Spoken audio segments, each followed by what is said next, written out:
گرامی قدر حاضرین و سامعین، سورۃ البقرہ کی آیت نمبر 182 سے لے کر 187 تک 6 آیات میں اللہ جل جلالہ نے رمضان اور روزے کے احکام کو بیان فرمایا۔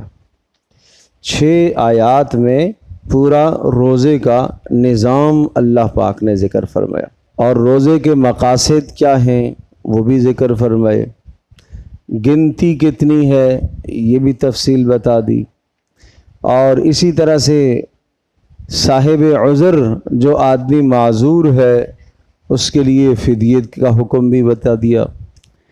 اسی طرح سے کوئی آدمی بیمار ہے تو روزہ چھوڑ سکتا ہے، اور کوئی آدمی سفر میں ہے تو وہ روزہ چھوڑ سکتا ہے۔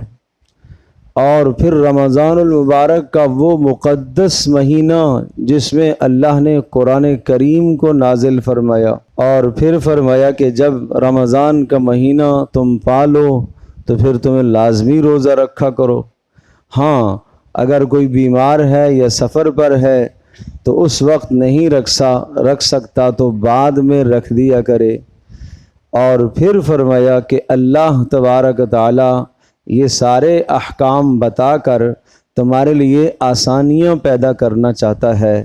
اللہ پاک تمہارے اوپر مشکل نہیں ڈالنا چاہتا، اور تم روزوں کی گنتی کو 29 یا 30 دن وہ مکمل کرو، اور جس طرح سے اللہ نے تمہیں احکام بتائے ہیں اس طرح سے احکامات روزے کے احکام کو بھی بجا لاؤ۔ اور جب روزہ مکمل ہو جائے، یعنی 29 یا 30 روزے آپ کے پورے ہو جائیں، تو پھر عید والے دن خوب تکبیرات پڑھو اور اللہ کا شکر ادا کرو۔ اللہ کا شکر ادا کرو کہ اللہ نے آپ کو روزے کی توفیق سے نوازا۔ اللہ کا شکر ادا کرو کہ اللہ پاک نے آپ کو اتنا کچھ کھانے پینے کو دیا۔ یہ روزہ اس لیے آیا تھا تاکہ کچھ وقت بھوکا رہ کر غرباء مساکین کے ساتھ غمخواری کا جذبہ تمہارے اندر پیدا ہو سکے، اور اگر یہ جذبہ پیدا ہو گیا تو اللہ کا شکر ادا کرو۔ پھر آگے آیا کہ رمضان کی راتوں میں تمہارے لیے اپنی بیویوں کے پاس جانا جائز ہے، جبکہ گزشتہ شریعتوں کے اندر دن کو بھی جائز نہیں ہوتا تھا، رات کو بھی جائز نہیں ہوتا تھا۔ اب فرمایا کہ اللہ تبارک تعالی نے اس امت کو یہ بھی سہولت دی ہے کہ رمضان المبارک کی راتوں میں اپنی بیویوں کے پاس تم جا سکتے ہو، اور وہ تمہارے لیے لباس ہیں اور تم ان کے لیے لباس ہو۔ اور اللہ جانتا ہے کہ تمہارے مزاجوں میں کمزوری ہے، ایسا نہ ہو کہ کہیں میلان تمہارا بیوی کی طرف ہو جائے اور پھر تم اپنی ضرورت کو پورا کرو، اور اگر بیوی کے پاس جانا اللہ نے دن کی طرح رات کو بھی حرام کیا ہوا ہوتا تو تمہارے لیے مشقت ہوتی۔ اللہ نے اس امت کے لیے یہ بھی آسانی پیدا کر دی۔ پھر فرمایا کہ اس روزے کو تم نے پورا کرنا ہے صبح سے لے کر شام تک، اور شام تک روزے کو مکمل کرنا ہے۔ پھر ساتھ اعتکاف کے مسائل بھی آگے کہ جب تم اعتکاف کے زمانے میں ہو، مسجد میں ہو، یا تمہاری گھر والی گھر کے اندر اعتکاف کر رہی ہو، تو پھر دن کو بھی قریب جانا یعنی ازدواجی تعلق قائم کرنا تو روزے کی وجہ سے جائز نہیں ہے، اور اعتکاف کی حالت میں رات کو بھی بیوی کے ساتھ ازدواجی تعلق قائم کرنا جائز نہیں ہے۔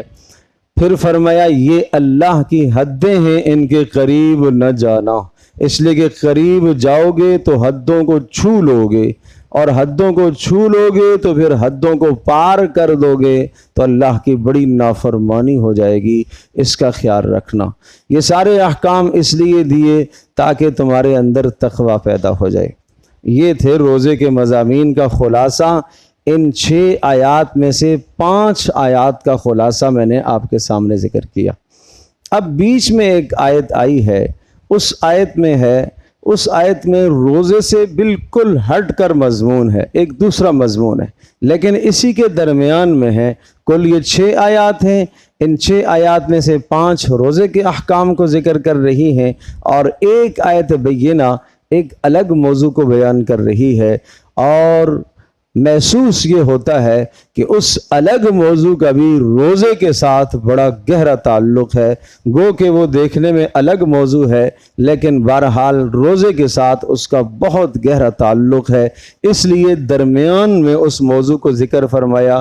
شروع میں بھی روزے کے مسائل، بعد میں بھی روزے کے مسائل، بیچ میں وہ ایک اہم عنوان ذکر فرمایا، اور وہ اہم عنوان یہ ہے کہ جو روزانہ ہی انسان کرتا ہے وہ عمل نیک ایسا ہے کہ جو آدمی ہر 5 نمازوں کے بعد کرتا ہے، وہ نیک اور مبارک عمل یہ ہے کہ انسان جب بھی مشکل آتی ہے تو وہ کام کرتا ہے۔ روزہ تو سال میں ایک مرتبہ یعنی 30 دن 29 دن رکھنا پڑتا ہے، لیکن یہ عمل روزانہ کا ہے، اس عمل کو روزے کے ساتھ جوڑا، وہ عمل ہے دعا کا۔ وہ عمل کیا ہے؟ دعا، اللہ سے مانگنا۔ اب آپ سمجھ گئے ہوں گے کہ روزے کا دعا سے کیوں تعلق ہے۔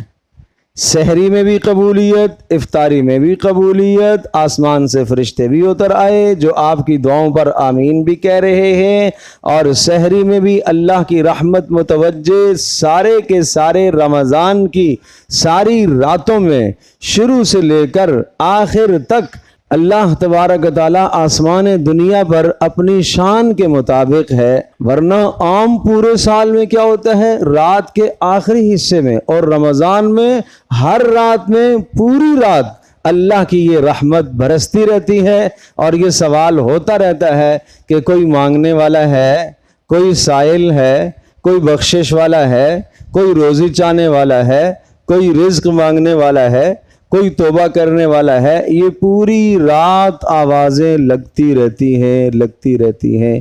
تو اب وہ جو دعا کا مسئلہ یہاں ذکر فرمایا اس کو آپ ملاحظہ فرمائیے۔ وَإِذَا سَأَلَكَ عِبَادِي عَنِّي فَإِنِّي قَرِيب، اے نبی جب آپ سے میرے بندے پوچھیں، عبادی میرے خاص بندے جو مجھ سے جڑنا چاہتے ہیں، جو مجھ سے اپنا ربط قائم کرنا چاہتے ہیں، جو مجھ سے اپنا تعلق قائم کرنا چاہتے ہیں۔ اور ایک دوسری آیت میں یوں ذکر فرمایا، یا عبادی الذین اسرفوا، وہاں نبی سے نہیں کہلوایا، وہاں اللہ تبارک تعالیٰ براہ راست خطاب ہے، براہ راست اپنے بندوں کو پکار رہا، بلا رہا ہے۔ یا اللہ، اتنی جلالت شان، اتنی آپ کی عظمت، اتنی آپ کی قدرت، اور آپ اپنے خطاب سے اور آپ اپنے بندوں کو خود بلا رہے ہیں، یا عبادی الذین اسرفوا علی انفسہم لا تقنطوا من رحمت اللہ، اے میرے وہ بندو جنہوں نے اپنی جانوں پر ظلم کیا ہے، میرے وہ بندو تہجد گزارو نہیں، روزے دارو نہیں، حج اور عمرہ کرنے والوں نہیں، صدقہ اور خیرات اور زکوٰۃ کرنے والوں نہیں۔ کس کو خطاب ہے؟ الذین اسرفوا علی انفسہم، جنہوں نے گناہ کر کے اپنے آپ کو خراب کر دیا ہے۔ اللہ نے ان کو بھی اپنا پیارا خطاب دیا، اے میرے بندو، اے میرے بندو۔ باپ ایک بیٹا فرما بردار ہے، اس کو بھی بیٹا کہہ کے پکارتا ہے، ایک نافرمان ہے، اس کو بھی کہتا ہے بیٹا تو بھی ہے تو آخر میرا ہی ہے، میری بات سن لے۔ تم کیوں ایسے کرتے ہو؟ تم کیوں ایسی حرکات کرتے ہو؟ اس طرح سے اللہ اپنے گناہ گاروں سے مخاطب ہے، یا عبادی الذین اسرفوا علی انفسہم، جنہوں نے گناہ کر کے اپنے اوپر ظلم کیا، لا تقنطوا من رحمت اللہ، اللہ کی رحمت سے مایوس نہ ہونا، ان اللہ یغفر الذنوب جمیعا، اللہ تمہارے سارے کے سارے گناہوں کو معاف کرنے کی طاقت اور قدرت رکھتا ہے۔ کتنے گناہوں کو؟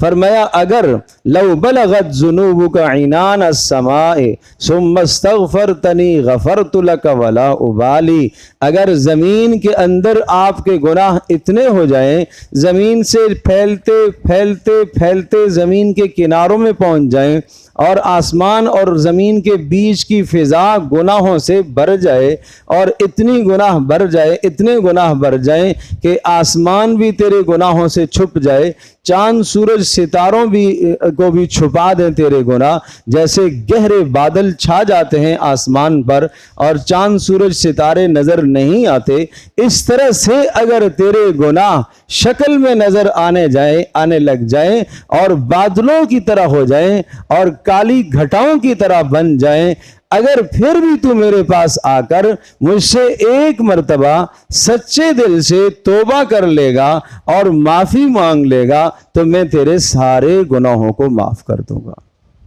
یہ اللہ کریم ہے بھائی۔ اللہ کب تک تو معاف کرے گا؟ کہا موت سے پہلے جب بھی مانگو گے معاف کر دوں گا۔ اچھا موت کب آئے گی؟ نہیں، موت کا وقت نہیں بتاتا۔ اللہ بتا دے تو ہم وقت سے پہلے معافی مانگ لیں گے، نہیں، وقت نہیں متعین بتایا۔ اللہ کے ہاں تو متعین ہے، لیکن مجھے اور آپ کو نہیں معلوم۔ میں اور آپ ہر زندگی کا دن اس طرح سے گزاریں شاید یہ زندگی کا آخری دن ہو، میں اور آپ یہ رمضان اس طرح سے گزاریں شاید یہ رمضان زندگی کا آخری رمضان ہو۔ میں صبح اٹھوں تو یہ امید رکھوں کہ شاید شام تک مجھے زندگی میسر نہ ہو، شام ہو تو شاید صبح تک مجھے زندگی میسر نہ ہو، میری زندگی کا کوئی بھروسہ نہیں۔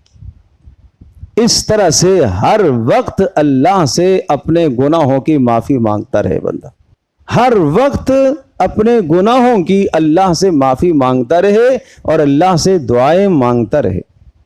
آپ علیہ الصلوۃ والسلام نے دعا کی ہے، اللہم اعتق رقابنا من النار، اے اللہ ہماری گردنوں کو جہنم سے آزاد فرما، واعتق رقاب آبائنا، ہمارے آباء و اجداد کی گردنوں کو بھی جہنم سے آزاد فرما، ہماری ماؤں کی گردنوں کو بھی جہنم سے آزاد فرما، ہماری اولادوں کی گردنوں کو بھی جہنم سے آزاد فرما۔ اس طرح سے رسول اللہ صلی اللہ علیہ وسلم دعا مانگتے تھے۔ اب آیت ملاحظہ ہوئیے کہ وَإِذَا سَأَلَكَ عِبَادِي، اور جب آپ سے پوچھتے ہیں میرے بندے عنی، میرے بارے میں، فَإِنِّي قریب، میں بندوں کے قریب ہوں۔ کتنا زیادہ قریب ہے؟ نَحْنُ أَقْرَبُ إِلَيْهِ مِنْ حَبْلِ الْوَرِيدِ، میں تمہاری جان سے بھی زیادہ تمہارے قریب ہوں، میں تمہاری شاہ رگ سے بھی زیادہ تمہارے قریب ہوں، میں تمہارے جسم سے بھی زیادہ تمہارے قریب ہوں، میں تمہارے باپ سے بھی زیادہ تمہارے قریب ہوں، میں تمہاری ماں سے بھی زیادہ تمہارے اوپر مہربان ہوں، میں تمہاری جان سے بھی زیادہ تمہارے اوپر مہربان ہوں، جتنا تم اپنی جان کے بارے میں خیر خواہ نہیں ہو میں اس سے زیادہ تمہاری جان کے بارے میں تمہارا خیر خواہ۔ فإنی قریب، اللہ قربت کا مظہر کیا ہے، نشانی کیا ہے؟ اجیب دعوت الداعی اذا دعانی، اجیب، میں جواب دیتا ہوں، میں پکار کو سنتا ہوں، میں پکار پر لبیک کہتا ہوں، میں دعا پر اس کی حاجت کو پورا کرتا ہوں۔ کب؟ اذا دعانی، شرط یہ ہے کہ وہ مجھے ہی پکارے، بس وہ پھر کسی اور کی طرف امید نہ لگائے۔ اذا دعانی، وہ صرف مجھے ہی پکارے، کسی اور کی طرف وہ امید نہ لگائے۔ وہ جب ہاتھ اٹھائے تو اب میں ہی اس کے ذہن میں ہوں، کوئی اور ذات اس کے ذہن میں نہ ہو۔ اذا دعانی، اذا دعانی۔ تو میرے عزیز دوستو اور بزرگوں، پھر دعا میں ہمیں اخلاص پیدا کرنا ہوگا، اخلاص پیدا کرنا ہوگا، صرف اللہ ہی کو پکارنا، سب سے امید کٹ کر، سب سے اپنی آس توڑ کر صرف ایک اللہ سے آس لگانا، یہ ہے معنی اذا دعانی، جب مجھے بندہ پکارے گا۔ فَلْيَسْتَجِيبُوا لِي، فَلْيَسْتَجِيبُوا لِي، لیکن میں اس کی دعا کو سنوں گا ضرور، اس کی پکار کو میں پہنچوں گا، اس کی پکار پر لبیک کہوں گا، پہلی شرط یہ ہے کہ وہ صرف مجھے ہی پکارے، دوسری شرط یہ ہے فَلْيَسْتَجِيبُوا لِي، وہ میرے احکام کو بھی پورا کرتا رہے، وہ میری باتوں کو بھی مانتا رہے، وہ میری نافرمانی سے بچتا رہے، وہ میری فرما برداری کو اختیار کرتا رہے، فَلْيَسْتَجِيبُوا لِي۔ اور تیسرا کام کرنا ہے وَلْيُؤْمِنُوا بِي، اور پھر میرے اوپر اعتماد بھی تو رکھے۔ تین شرطیں، نمبر 1 صرف مجھے ہی پکارے، نمبر 2 میرے حکموں کو بھی پورا کرتا رہے، اور نمبر 3 اعتماد اور بھروسہ بھی صرف میرے اوپر رکھے۔ وَلْيُؤْمِنُوا بِي، صرف میرے اوپر اعتماد رکھے۔ یہاں ایک بات بڑی اہم ہے ذہن نشین کرنے کی ہے، بڑی اہم بات کہنے لگا ہوں۔ وَلْيُؤْمِنُوا بِي، اس کا ظاہری آسان ترجمہ ہے کہ میرے اوپر ایمان رکھے۔ دعا مانگنے والا اللہ پر ایمان رکھتا ہے کہ نہیں رکھتا؟ اللہ کو اپنا رب مانتا ہے جبھی تو اللہ کے سامنے ہاتھ پھیلاتا ہے۔ یہاں ایک بات اور ہے، وَلْيُؤْمِنُوا بِي، میرے اوپر ایمان رکھے، میری ذات کو بھی مانے اور میری تمام کی تمام صفات کو بھی مانے۔ مانا یہ کہ یہ عقیدہ رکھ کر آئے کہ میں قدرت رکھتا ہوں، اس کی حاجت کو پورا کرنے کی مکمل قدرت رکھتا ہوں، یہ یقین رکھے۔ ٹھیک ہے۔ نمبر 2 اس بات کا یقین بھی رکھے، اس بات پر بھی ایمان رکھے کہ میں حکیم ہوں، حکمت والا ہوں، میں حکیم ہوں، حکمت والا ہوں۔ یہ میرا بندہ جو مجھ سے دعا مانگ رہا ہے، اگر اس چیز میں اس کے لیے مصلحت ہوگی تو میں اس کو دوں گا، اور اگر اس چیز میں اس کے لیے مصلحت نہیں ہوگی تو اس دعا کے نتیجے میں اس کو کوئی اور چیز دے دوں گا، یا اس دعا کے نتیجے میں اس کے گناہوں کی وجہ سے آنے والی مصیبت کو ٹال دوں گا، یا اس کی دعا کے نتیجے میں اس کی دعا کو میں آخرت کے لیے ذخیرہ کر دوں گا، اور جب یہ آخرت میں اپنی دعا کا ذخیرہ دیکھے گا یہ پوچھے گا یا اللہ یہ کیا چیز ہے، اتنا عمل تو میں نے نہیں کیا تھا، تو اس وقت اللہ کہے گا یہ تیری وہ دعائیں ہیں جو دنیا میں تو نے مانگی تھی اور وہ وہاں قبول نہیں ہوئی تھی، ان کو ہم نے ذخیرہ کر کے رکھا تھا، آج ان دعاؤں کا بدلہ اور اجر تجھے دیا جا رہا ہے۔ اس وقت وہ تمنا کرے گا آئے کاش دنیا میں میری کوئی بھی دعا قبول نہ ہوتی اور آج مجھے اجر ملتا۔ تمہیں نہیں معلوم جو آپ کے لیے دعا ذخیرہ کی گئی ہے اس کا کتنا اجر اللہ نے رکھا ہے۔ آپ مانگتے ہو مجھے آج ہی نوکری مل جائے، اللہ کے نزدیک بہتر اور مصلحت یہ ہے کہ یہ 1 مہینہ کم از کم تو ہاتھ پھیلائے، 1 مہینہ کچھ تکلیف برداشت کرے، اس کو میں جنت میں بہت کچھ دوں گا، وہ اس کے لیے بہتر ہوگا۔ یہ جلدی مل جائے گا تو یہ دعا سے پھر ہاتھ چھڑا دے گا، پھر یہ نہیں آئے گا دوبارہ پلٹ کر۔ اس لیے میں حکیم ہوں، میں حکمت والا ہوں، میں اس کی ضرورت کو دیکھوں گا، میں اس کے مزاج کو دیکھوں گا اور دیکھوں گا یہ کون سی دعا مانگ رہا ہے۔ اگر یہ آخرت کی دعا مانگے گا تو بغیر کسی شرط کے قبول کر دوں گا، اور اگر دنیا کی دعا مانگے گا تو دیکھوں گا بہتری ہوگی تو دوں گا، نہیں بہتری ہوگی تو متبادل چیز دے دوں گا، وہ نہ دی اس کے بدلے میں مصیبت ٹال دوں گا، وہ بھی نہ کیا تو اس دعا کو میں ذخیرہ کر دوں گا، اس دعا کے بدلے میں اس کے گناہوں کو معاف کر دوں۔ یہ ہے دعا کی قبولیت۔ اس لیے فرمایا وَلْيُؤْمِنُوا بِي، اور میرے اوپر ایمان رکھیں، اور جب مجھے حکیم مانیں گے، حکمت والا مانیں گے اور مجھے قدرت والا مانیں گے، لَعَلَّهُمْ يَرْشُدُونَ، تو پھر یہ سیدھے راستے پر چلیں گے، یہ بھٹک نہیں سکیں گے، پھر یہ بھٹکیں گے نہیں، پھر یہ دائیں بائیں نہیں بھٹکیں گے، پھر یہ نہیں کہے گا کہ میں تو 1 مہینے سے دعا مانگ رہا ہوں قبول ہی نہیں ہوتی ہے، میں تو 4 مہینے سے لگا مانگ رہا ہوں قبول ہی نہیں ہوتی ہے، ارے 4 سال سے مانگ رہا ہوں قبول ہی نہیں ہوتی ہے۔ ابراہیم علیہ السلام مانگتے مانگتے مانگتے مانگتے بڑھاپا ہو گیا، بڑھاپے میں جا کر اللہ پاک نے اولاد عطا فرمائی۔ کیا ابراہیم کے مانگنے میں کوئی کمی تھی؟ زکریا علیہ السلام مانگتے مانگتے مانگتے بڑھاپے میں پہنچ گئے، پھر اللہ پاک نے بیٹا دیا۔ ایوب علیہ السلام مانگتے مانگتے سال ہاں سال گزر گئے، پھر اللہ پاک نے بیماری کو دور فرمایا۔ کیا ایوب کے کوئی گناہ تھے؟ کیا ایوب کا کوئی جرم تھا علیہ الصلاۃ والسلام؟ نہیں، امت کو سمجھانا سبق تھا، امت کو سمجھانا تھا کہ یہ جلیل القدر لوگ ہیں، بلند مقام والے ہیں، جن کے بارے میں اللہ کہہ رہا ہے وجدناہ صابرا، ہم نے بڑا صبر کرنے والا ایوب کو پایا ہے۔ نعم العبد انہ اواب، کیا خوب بندہ تھا، کیا خوب اللہ کی طرف رجوع کرنے والا بندہ تھا۔ مایوس نہیں ہوا، مایوس نہیں ہوا۔ ہم 2 دن دعا کر کے چھوڑ دیتے ہیں، نہیں جی نہیں قبول ہوتی، نہیں ہوتی جی نہیں، اور جی اللہ میری سنتا ہی نہیں ہے، وہ ظالموں کیا بات کہہ رہے ہو، اللہ میری سنتا ہی نہیں ہے۔ مایوس ہوتے ہو اللہ کی رحمت سے؟ اللہ کہہ رہا ہے میری رحمت سے مایوس نہ ہونا، اللہ کہتا ہے میری رحمت سے مایوس نہ ہونا۔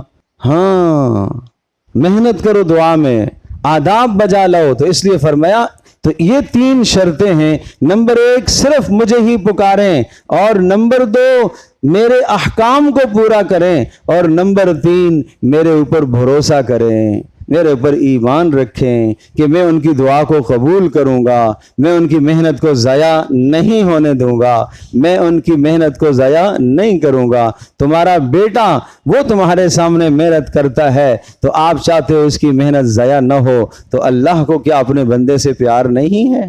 اللہ اپنے بندے کی محنت کو ضائع نہیں کرتا، لیکن بس تم میری حکمت پر اور میری قدرت پر تم یقین رکھو۔ پیارے پیغمبر صلی اللہ تعالی علیہ وسلم نے مختلف احادیث مبارکہ میں جو دعاؤں کے آداب بتائے ہیں، ان میں سے چند آداب میں ذکر کرتا ہوں بہت اختصار کے ساتھ۔ ان آداب کے ساتھ دعا مانگا کریں، پاک صاف اور باوضو ہو کر دعا کیا کریں، اس سے دعا جلدی قبول ہوتی ہے۔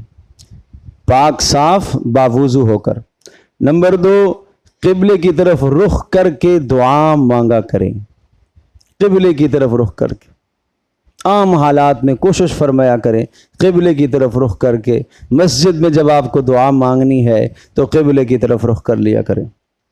اور نمبر 3 دعا سے پہلے کوئی نیک عمل کر کے آیا کریں، نیک عمل کر کے آیا کریں۔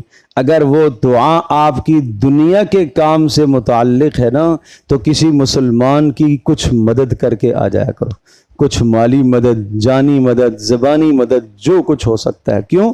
اس لیے کہ حدیث میں آتا ہے کہ من کان فی حاجت اخیہ کان اللہ فی حاجتہ، جو آدمی اپنے مسلمان بندے کی حاجت کو پورا کرنے میں لگ جاتا ہے، اللہ پاک اس کی حاجت کو پورا کرنے میں لگ جاتا ہے۔ آپ کسی سے کہتے ہیں بھائی تو میرے بیٹے کا کام کر دے، میں تیرا کام کر دوں گا، تو اللہ پاک کیا کہہ رہا؟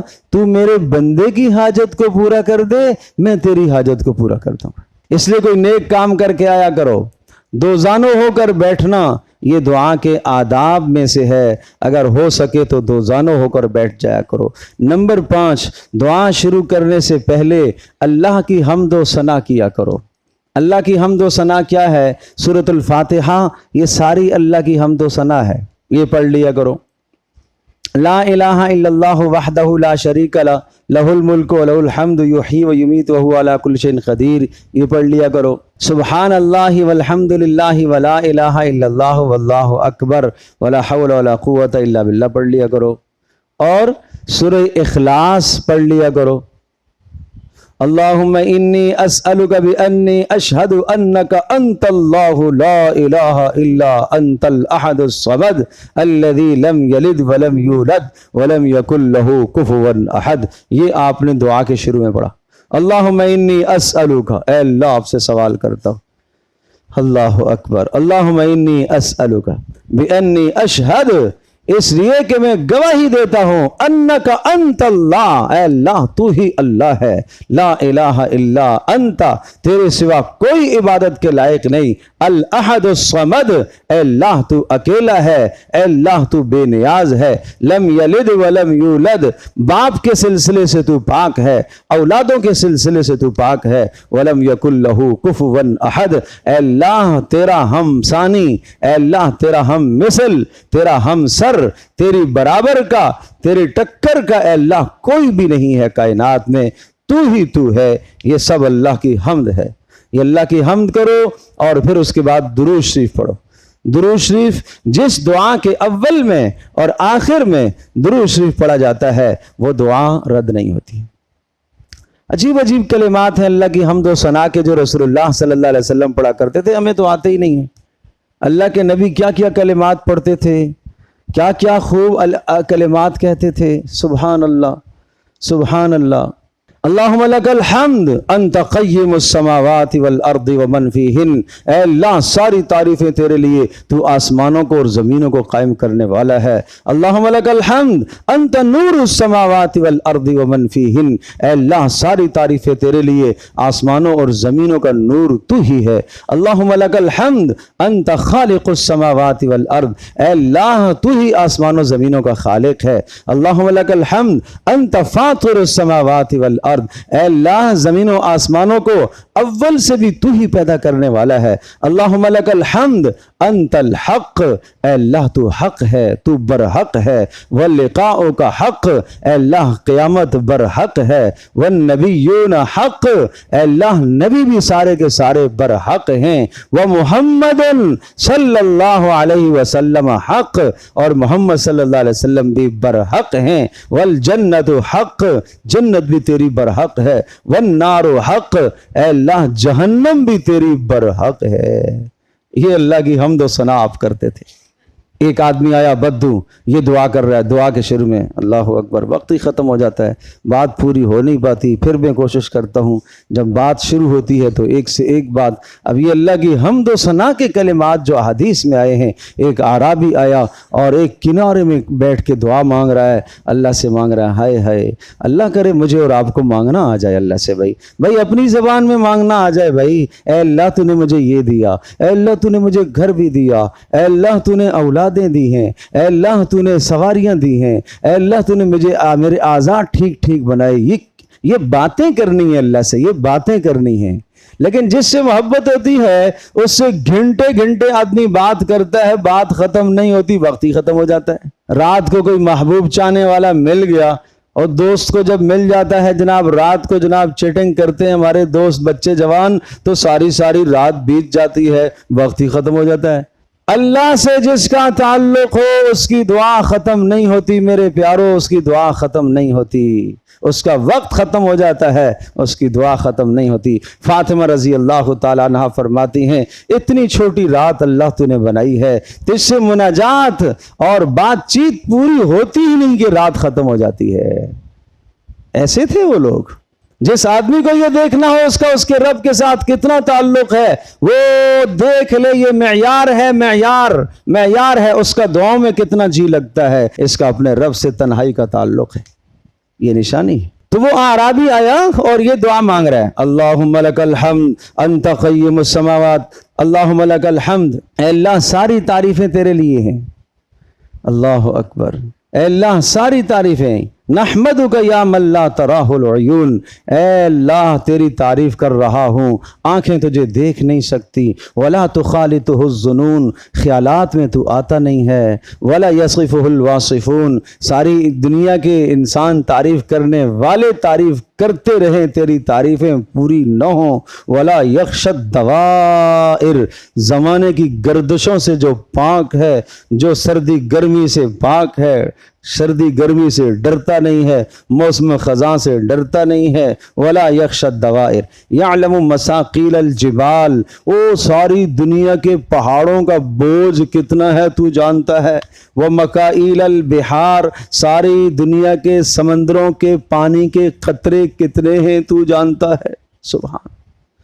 وعدد ورق الاشجار, اور ساری دنیا کے درختوں کے پتے کتنے ہیں وہ بھی تو جانتا ہے. وعدد ورق الاشجار, سبحان اللہ سبحان اللہ, ساری کائنات کے ریت کے ذرات کو بھی تو جانتا ہے. سبحان اللہ سبحان اللہ. اور لا تواری سماء سماء ولا ارض ارضا, ساتوں آسمانوں میں سے ایک سا آسمان بھی دوسرے آسمان تک دیکھنے کے لیے تیرے سامنے رکاوٹ نہیں بن سکتا. ساتوں زمینوں میں سے ایک زمین بھی تہ تک دیکھنے کے لیے تیرے سامنے رکاوٹ نہیں بن سکتی. اور سب تو جانتا ہے